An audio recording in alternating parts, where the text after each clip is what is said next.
Hey everyone, welcome back.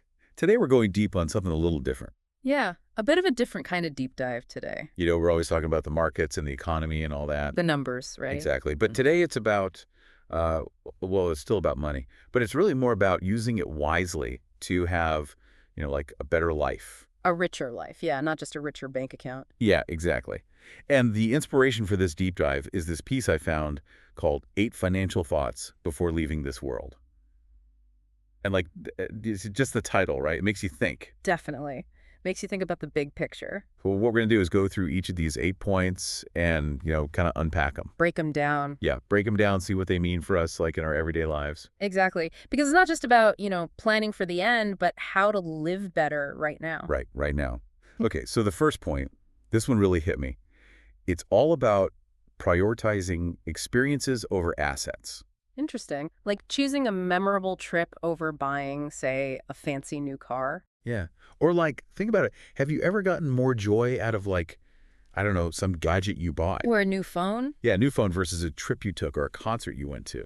That's a good point. The phone gets old, but the memory of that concert, the feeling you had, Stays with you. stays with you, yeah. And shapes who you are. It becomes part of your story. Totally. So this piece, it talks about how experiences, they create these lasting memories that shape our identity in a way that stuff just doesn't. Stuff fades. Experiences, they become part of you. Okay, so point number 2, this one's a bit more financial sounding. Yeah. It's the time value of money. Oh, I've heard of that. Yeah.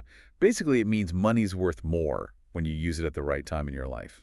Makes sense, right? So, like enjoying things while you're young and healthy? Yeah. Because the piece uses this example, imagine an amazing trip you could take now while you've got the energy, The health? the health, yeah, to really experience it. Yeah. But what if you put it off for 30 years? You might not even be able to fully enjoy it then. Exactly. You might miss the opportunity altogether. So it's not saying to go spend all your money recklessly, Right. but it's about being mindful, Yeah.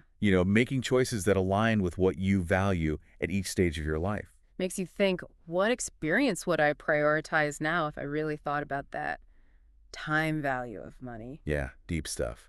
And it leads perfectly into point number 3, which is don't wait to live. I like that. Because how often do we say, oh, I'll do that when I have more money or when I retire? When the kids are grown. Yeah, all those whens. But this piece, it's like a wake-up call. Life is happening right now. Exactly. Don't put off living a fulfilling life for some imaginary future. So thinking practically, what's one small thing you could do today, right now, no matter your finances, that would bring you joy? Ooh, that's a good one. Maybe call a friend you haven't spoken to in a while. Yeah, love that. Or take a walk in nature. Start that hobby you've been putting off. Little things can make a big difference. Okay, so now for point 4. And this one, I got to admit, it threw me off a bit. It suggests sharing your assets with loved ones while you're still alive. Oh, interesting. Like giving gifts while you can see the joy it brings. Yeah, exactly. I mean, I get the sentiment, but it's definitely unconventional. It's definitely not the usual financial advice. What do you think about it? Well, think about it this way. You get to see the positive impact firsthand. True. It can also simplify things down the road, inheritance and all that. Yeah, less for your family to deal with later. And it could even strengthen your relationships. Yeah, showing your love in a tangible way while you're still here. Exactly. So it might be worth considering, even if it comes with, some challenges. Definitely something to think about. Okay, moving on to point 5. This one's a bit more classic. Invest in yourself. Ah, yes. The old human capital. Right. And it's not just about money either. It's about investing in your health, your education, learning new skills. All those things that make you a better, more well-rounded person. And the returns on those investments, it can be huge. Oh, absolutely. Better health, more earning potential, just a higher quality of life overall. It's like if you could invest in a stock that guaranteed all that, you'd buy it in a heartbeat. Okay. No brainer. So what's one area you'd like to invest in yourself? What positive changes do you see happening in your life? Good question. I've always wanted to learn another language. Oh, cool. Yeah. Spanish. I think it would open up so many doors, travel, culture. Me too. I've always wanted to learn Italian, be able to just really talk to the locals when I travel there. That's awesome. Okay, point 6.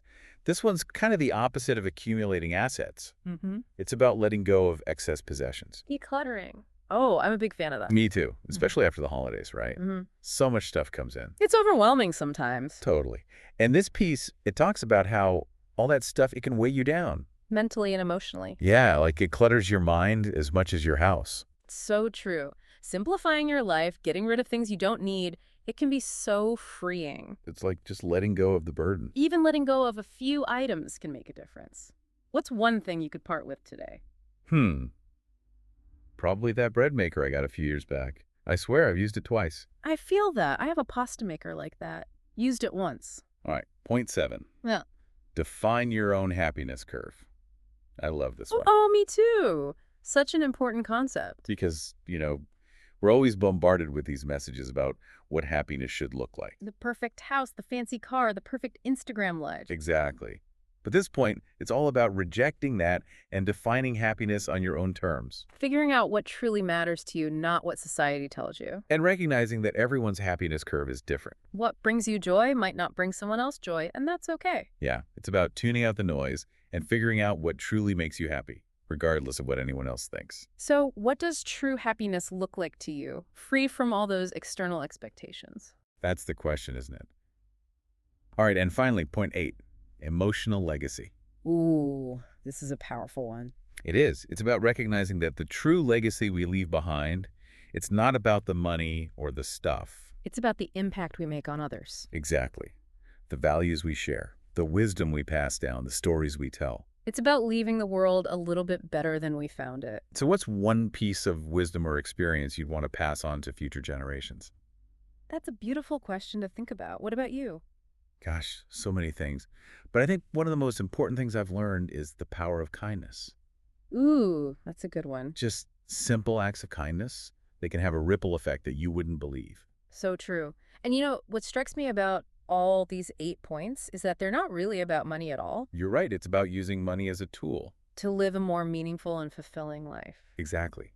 They're reminders to focus on what truly matters, to make choices that align with our values. And to remember that true wealth goes far beyond our bank accounts. So as we wrap up this deep dive, I'd love for you all to think about which of these points really resonated with you. Which one sparked something inside you? And maybe, just maybe, consider taking one small step today, inspired by what we've discussed. Even a tiny action can make a difference. Absolutely. And to leave you with one final thought, if you could impart one piece of financial wisdom to future generations, what would it be? Let us know in the comments. Until next time, keep diving deep.